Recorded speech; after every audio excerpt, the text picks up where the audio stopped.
Elshinta News and Talk. Pendengar, Kementerian Kesehatan menyatakan Indonesia sudah mulai memasuki gelombang ketiga COVID-19. Kondisi ini ditandai dengan mulai naiknya kasus COVID-19 harian di Indonesia dalam sepekan terakhir. Sementara itu, berdasarkan data dari Dinas Kesehatan Jawa Tengah, kasus COVID-19 di Jawa Tengah hingga dengan tanggal 30 Januari ada 626.157 kasus. Kenaikan terjadi di Kota Semarang 35 kasus, Jepara 19 kasus, Sukoharjo 17 kasus, Surakarta 14 kasus, dan Kabupaten Tegal 12 kasus. Sementara di kabupaten lainnya mencatat rata-rata 10 kasus dan di bawah angka tersebut. Bagaimana upaya yang harus dilakukan oleh masyarakat mengingat adanya kenaikan angka COVID-19 ini? Kami akan jumpai Ketua Ikatan Dokter Indonesia Kota Semarang, Dr. Elang Sumambar. Elshinta News and Talk. Dr. Elang, pada awal ini ya, Januari kemarin untuk COVID-19 varian Omicron sudah memasuki Jawa Tengah begitu. Saat ini sudah mulai meningkat lagi, Dr. Elang. Apa yang harus waspadai oleh pemerintah, Dr. Elang? Ya, terima kasih. Selamat siang untuk mendengar lagu Elshinta. Memang kita sekarang ini mulai banyak terjangkit COVID. Ya, variannya Omicron ya, jenisnya memang, tapi kebanyakan Omicron. Jadi Omicron ini 50 kali lebih cepat menularnya. Kalau kita apple to apple, kita bicara seperti itu. Kalau kita bandingkan dengan Delta, kita lihat kemarin Delta begitu banyak seperti apa. Ini 50 kali lebih cepat. Jadi artinya nanti kalau bicara angkanya yang terjangkit lebih banyak, itu memang jadi Omicronnya seperti itu, satu. Yang kedua, mestinya kita tidak terlalu panik, kita tetap tenang, ya. Manakala toh kalau kita memang merasakan gejala seperti COVID itu, memang gejalanya sih mirip-mirip flu saja biasa seperti itu, ya. Jadi biasanya disertai pusing yang sangat itu amat ya, mungkin di kepala, di frontal ya, di daerah sekitar mata itu yang pusing, terus sakit tenggorokannya yang seperti apa. Ya ini memang masih ciri-ciri khasnya mirip-mirip orang flu biasa. Itu segera mungkin dilakukan swab antigen atau mungkin seperti PCR itu yang lebih akurat. Toh kalau kita terjangkit pun kita mesti tenang, kita harus isolasi mandiri. Ya, dengan isolasi mandiri atau isolasi terpusat itu nanti dengan pengobatan yang katakanlah kita tetap mengikuti di kaidahnya dalam hal ini pemerintah melalui tangan-tangan panjangnya dalam hal ini Dinas Kesehatan seperti apa dan lain-lain, itu akan lebih lebih cepat sembuh. Jadi tidak perlu panik. Jadi memang kalau kita bicara ini ada penanganan yang berbeda dengan waktu bulan Juli yang lalu. Bulan Juli lalu di hulunya ya, kita bicara hulunya berarti di rumah sakitnya ya. Banyak sekali hospitalnya, jadi di situ banyak sekali yang perlu dirawat. Memang karena bicara kita melihat yang paling gampang adalah saturasinya. Ya, jadi saturasinya kalau yang dulu di Delta itu sampai turun sampai 8% hingga membuat banyak angka kematiannya. Kalau yang kita bicara Omicron ini saturasinya tidak seperti sehebat itu. Jadi artinya rata-rata masih bagus lah, masih di atas 90 lah. Jadi sesegera mungkin, jadi jangan disepelekan karena memang kalau kita bicara kita menyayangi banyak hal, artinya mau keluarga seperti apa, kita tahu seperti itu, tetap langsung isolasi mandiri aja, tetap lapor seperti apa, nanti obat biar seperti apa. Kalau memang di beberapa daerah sudah menggunakan telemedicine ya. Jadi kesiapan ini pun perlu dibangun, artinya kalau kita ingin masyarakat hanya bicara isolasi mandiri seperti apa, dengan tetap ada pengawasan, sekali lagi ada pengawasan, tentunya mereka ada komunikasi dengan stakeholder dalam hal ini adalah di Dinas Kesehatan, baik itu mau provinsi maupun kota seperti apa, ini harus benar-benar ada komunikasinya, ada pengawasannya. Jadi nggak perlu panik, tetapi juga nggak perlu kita harus terus ngentengnya juga nggak boleh, tetapi ya seperti itulah yang harus kita lakukan. Jadi terima kasih ini Elshinta ini pada siang hari ini sudah mencoba menghubungi dan saya mencoba untuk memberikan satu sosialisasinya seperti itu. Jadi teknis penanganannya yang berbeda. Sekarang di hilirnya, jadi menyadarkan masyarakatnya, mengertikan masyarakatnya bagaimana di dalam menghadapi ini supaya lebih tenang. Dan sekali lagi, ayo, pandemi masih ada, prokes prokes tetap kita disiplin itu harus kita jalankan. Dan sekali lagi ya, masa pandemi ini adalah masa tantangan bersama, bukan hanya masalah di bidang kesehatan saja, tapi bagaimana kita bersama-sama bergotong royong untuk memeranginya. Itu Mas. Kalau Dokter Lang memprediksi apakah nanti kondisi vaskes kita akan sama ketika menghadapi varian Delta ataukah lebih ringan juga nantinya? Bicara ringan berat ini kalau kita lihat nantinya ini kan akan jadi banyak kan Mas. Jadi kalau apple to apple saya bilang kita bicara kasus Juli Agustus itu nanti mungkin lebih banyak sekarang ya, artinya lebih yang terpapar. Cuman sekarang mungkin banyak yang OTG-nya, sifatnya kayak OTG aja, jadi kayak orang flu biasa gitu. Artinya bagi mereka yang sudah vaksin tentunya Mas ya. Jadi lihat juga saya harapkan untuk teman-teman yang belum bervaksin, segeralah vaksin, datang ke sarana kesehatan. Sekali lagi, vaksin ini untuk kita bersama. Jadi kalau bicara apple to apple, tentunya ini lebih banyak lagi, 50 kali lebih banyak Mas, bayangkan. Kalau Delta 1 ini kemungkinan 50 orang. Cuman masalahnya gejalanya tidak sehebat seperti Delta gitu loh. Itu Mas. Tapi kalau memprediksi ya, kalau puncaknya ini apakah memang saat ini masih akan menuju ke puncak, berarti akan semakin banyak, dan nanti prediksinya akan mencapai berapa kasus harian perharinya Pak kalau di puncak Omikron nanti Pak Lang? Ya. Ini kan sedang berjalan ini Mas. Sedang berjalan ya, artinya ya. Sedang berjalan ke puncak ya. Kalau kita bicara apple to apple, yang kemarin yang tertinggi sehari berapa itu? Waktu Delta 54 atau 55 ribu per harinya. Ya. Kali-kali 50 lah. Oh, kali 50? Ya. Oh, berarti ya sekitar hampir 1 juta lebih dong nanti. Iya, lebih banyak. Ya. Oh, baik.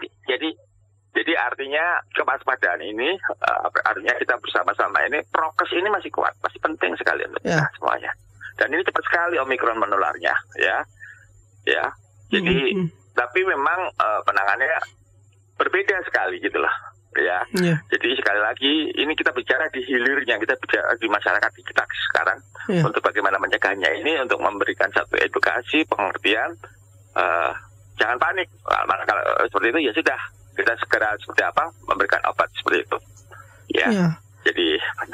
Tapi kalau tadi diprediksi kasus harian mencapai 1 juta, bagaimana mengenai testing dan tracing? Karena sangat berbahaya jika memang semuanya OTG tidak menunjukkan gejala, kemudian testing dan tracingnya tidak kuat, Pak Lang. Ya, itulah yang perlu kita sadari bersama Mas sekarang. Jadi Mas Hendrik, jadi kalau kita tahu sekarang seperti itu, ya artinya sekarang kita lihat aja lah. Di sepak bola ini atletnya banyak yang mereka terpapar. Kurang apa mereka, ya kan?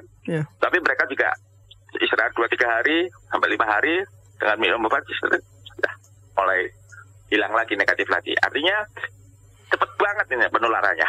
Kayak orang flu dulu lah, sama Mas. Jadi nggak perlu kita panik, nggak perlu. Justru kita bersama-sama. Oh, saya ya sudah isolasi mandiri dulu aja dalam kurun waktu itu tadi. Kalau masa inkubasinya sampai berapa hari Pak? Apakah sama dengan Delta atau berbeda? Untuk inkubasinya agak lebih panjang ini Mas. Oh baik. Agak lebih panjang. Jadi kadang-kadang ini saya ada beberapa varian, bukan varian ya, saya ada beberapa kasus tidak bergejala. Satu kelompok ya, mungkin ada 15 orang ya, satu kelompok. Satu yang 9 bergejala, kayak orang flu. 1 tidak bergejala, yang 1 justru yang tidak bergejala ini malah positif. Yang bergejala kayak seperti itu malah negatif. Artinya ini kan bisa juga masa inkubasinya sudah sedang berjalan atau seperti apa pada saat dites gitu loh Mas. Jadi hal-hal semacam itulah menjadi pengawasan kita bersama. Jadi oke, seperti ini tetap yuk isolasi dulu seperti apa, perhatikan masalah asupan, makannya, istirahatnya seperti apa, terutama istirahatnya untuk berhati-hati sekali lagi di situ Mas. Jika memang masa inkubasinya panjang seperti tadi yang dicontohkan, berarti PCR masih cukup akurat tidak Pak Dr. Lang? Ya, kalau PCR masih bisa ya untuk pegangannya. Tapi memang sekali lagi kembali lagi, ini kan semakin beradaptasi Mas ya. Pada saatnya kalau mungkin pas dalam perjalanannya memang memang alat satunya yang paling masih diandalkan adalah PCR-nya. Gitu loh Mas. Jadi kalau PCR itu masih lebih akurat daripada kita bicara antigennya. Jadi ya itulah. Makanya yang tadi saya katakan tadi, ini yang tadi perjalanan tadi masalah bicara kita pemeriksaan masalah antigen dulu. Nah, akhirnya terus kita coba PCR ini. Kita masih menunggu hasilnya seperti apa. Ini contoh kecil maksud saya, supaya menjadikan kita perhatian bersama-sama. Walaupun toh mereka tidak seperti flu pun mereka tidak terlalu hebat seperti dulu lagi. Artinya ya itulah memang seperti itu perjalanannya. Gitu Mas Hendrik. Iya, kalau dari Menteri Kesehatan menyatakan masa ini prediksi ya, masa puncak dari Omikron ini akan terjadi antara 35 sampai 65 hari setelah terdeteksi begitu. Nah, berarti kan kalau secara hitung-hitungan akan puncaknya adalah Februari atau Maret begitu. Apa yang harus dilakukan di masa kritis itu, Dr. Lang? Iya, sekali lagi saya katakan, dari awal kita sudah diajari untuk kita hampir tahun kedua ya, jadi diajari untuk masalah kita bicara prokes kita mulai 3M, untuk tambah lagi juga mengurangi mobilisasi. Jadi tidak perlu hanya kalau nggak penting sekali nggak usah, dan selalu katakan tadi 3M itu masih jadi satu standar kita, goalnya untuk kita bersama-sama mencegahnya di sana. Karena siapa sih nggak bosan Mas dari seperti apa? Memang ini enak eranya seperti itu ya, kita suka nggak suka mau nggak mau ya kita harus tetap mematuhi prokes itu untuk keselamatan bersama saja. Kalau saran saya seperti itu Mas. Begitu. Kemudian kalau persiapan dari pemerintah, kalau Pak Lang melihatnya bagaimana untuk menghadapi masa-masa kritis 35 sampai 65 hari tadi, Dokter? Iya, saya pikir kemarin pemerintah banyak membuat isolasi terpusat ya. Yang ini mestinya mesin ini dan relawan-relawannya artinya harus mulai dibangunkan lagi. Artinya ayo ini sudah mulai naik loh, seperti apa, ayo bagaimana dengan tempat-tempat isolasi terpusatnya seperti apa. Sekali lagi saya katakan, ada isolasi mandiri, ada isolasi terpusat bagi masyarakat yang mungkin kurang paham masalah kesehatannya atau mungkin mereka untuk mendapatkan katakanlah fasilitas obatnya seperti apa. Ini kan justru isolasi terpusat itu banyak membantu di situ. Jadi saya mengingatkan lagi untuk beberapa sektor di isolasi itu harus mulai siap lagi dengan segala perangkatnya yang ada. Gitu Mas.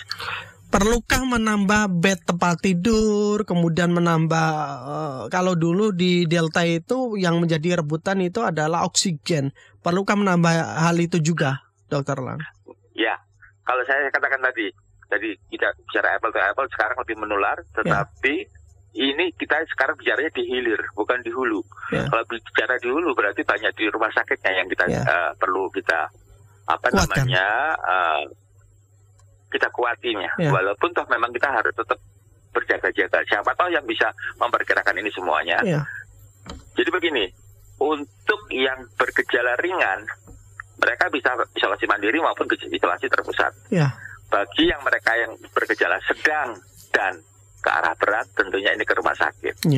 Ini yang jadi catatan. Sedang dan berat itu seperti apa? Mungkin patokannya yang paling gampang dilihat adalah masalah adakah dia penyakit bawaan yang lainnya. Bagaimana dengan saturasinya? Apakah dia semakin menurun tajam atau masih di angka 90-an naik ke atas?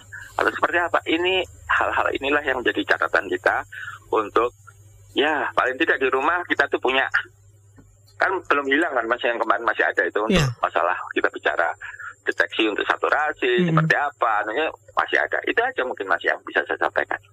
Ya, kalau terkait dengan ini ya telemedicine begitu yang dulu diluncurkan, sementara nanti diprediksi akan banyak masyarakat yang isoman. Bagaimana mengenai telemedicine ini? Apakah sudah cukup optimal kalau Dr. Lang melihatnya? Saya pikir ini sesuatu yang baru yang mesti harus terus digaungkan. Jadi perlu peran serta dari teman-teman pers dalam hal ini juga Radio El Sinta. Ya. Bagaimana untuk kita bersama-sama menciptakan itu, memudahkan itu, karena kalau kita bicara untuk Semarang saja mestinya juga jaringan internet semua sudah bisa kan. Ya. Nah, artinya di sini jejaring itu harus sudah ada apa belum? Kalau belum ada, seperti apa dibuatnya, atau seperti apa dengan kearifan lokal yang ada di sini untuk bisa membantu masyarakat yang terpapar dengan COVID itu. Kalau saya sih begitu aja Mas Hani. Tapi sudah optimal untuk penggunaan telemedicine ya, karena kalau masyarakat tidak mendapatkan pengobatan atau misinformasi terkait dengan isolasi mandiri, takutnya masyarakat ini malah justru tidak tahu caranya untuk bisa menangani ketika dirinya terpapar. Dokter Elang. Ya, sebenarnya kalau kita mau melihat sarana telemedicine itu sendiri, ya. Kalau saya bicara masyarakat Semarang, ya, hampir 95% sudah UHC. Kalau mereka ikut program BPJS, mereka mengikuti mobile JKN, ya mobile JKN ya, saya katakan ya. Itu sebenarnya sudah salah satu semi daripada telemedicine itu sendiri untuk berkomunikasi seperti apa. Tetapi sekali lagi, ini kan belum bisa maksimal digunakan. Hanya beberapa persen, 0, berapa persen masih masyarakat yang mereka melek digital aja yang masih bisa menggunakan. Walaupun itu digunakan untuk antrian seperti apa, kalau kita mau ke rumah sakit atau seperti apa, mau datang ke Vaskes, itu untuk antrian masih bisa digunakan. Tetapi itu sebenarnya jejaring itu juga bisa digunakan sebenarnya, sudah mulai bisa dijalankan gitu loh. Karena ini nasional, kita bicara pikir, bicara untuk masalah vaksin, pikir itu melek siapa? Melek JKN punya BPJS, itu bisa dimaksimalkan gitu loh Mas. Iya. Pak, kalau tadi kan ada masa kritis yang disebutkan oleh Menteri Kesehatan 35-65. Apakah memang dari pemerintah seharusnya perlu untuk melakukan pengetatan kembali di masa kritis itu agar nanti penyebarannya bisa ditekan kasus hariannya? Iya, saya pikir itu salah satu cara untuk kita tidak terlalu banyak mobilisasinya. Ya, jadi kalau kita sekarang sadar, mestinya kalau tidak hal-hal yang penting sekali ya tidak harus ditekan oleh pemerintah. Kita tahu memang kalau kita ingin melindungi diri kita, sekitar kita, seperti apa mestinya mengurangi mobilisasinya seperti itu dengan cara ya tadi PPKM-nya seperti apa, mulai ditekan satu dengan yang lainnya. Itu Mas. Ya baik, terakhir himbauan kepada masyarakat, Dokter Elang. Ya, jadi saya pikir COVID masih ada, dan sekarang penularannya juga lebih cepat. Tetapi kita tidak perlu panik. Tapi bagaimana kalau kita merasakan gejala seperti flu seperti apa, datanglah ke sarana kesehatan. Yang tetap kita jaga adalah prokesnya, 3M-nya kita tetap pegang, dan mengurangi mobilisasinya kita bagaimana seperti apa. Ini harus, kalau tidak penting sekali jangan kita pergi keluar. Sekali lagi tidak boleh panik, tetapi bagi teman-teman yang katakanlah yang dengan sudah vaksin tetapi ada komorbidnya seperti apa, segera mungkin datang ke fasilitas kesehatan untuk bisa mendapatkan pelayanannya. Itu mungkin Mas. Baik, terima kasih. Terima kasih banyak Dokter Elang atas waktunya. Sehat selalu. Sama-sama, sehat selalu Mas. Ya, selamat siang. Demikian mendengar Ketua Ikatan Dokter Indonesia Kota Semarang, Dr. Elang Sumanbar.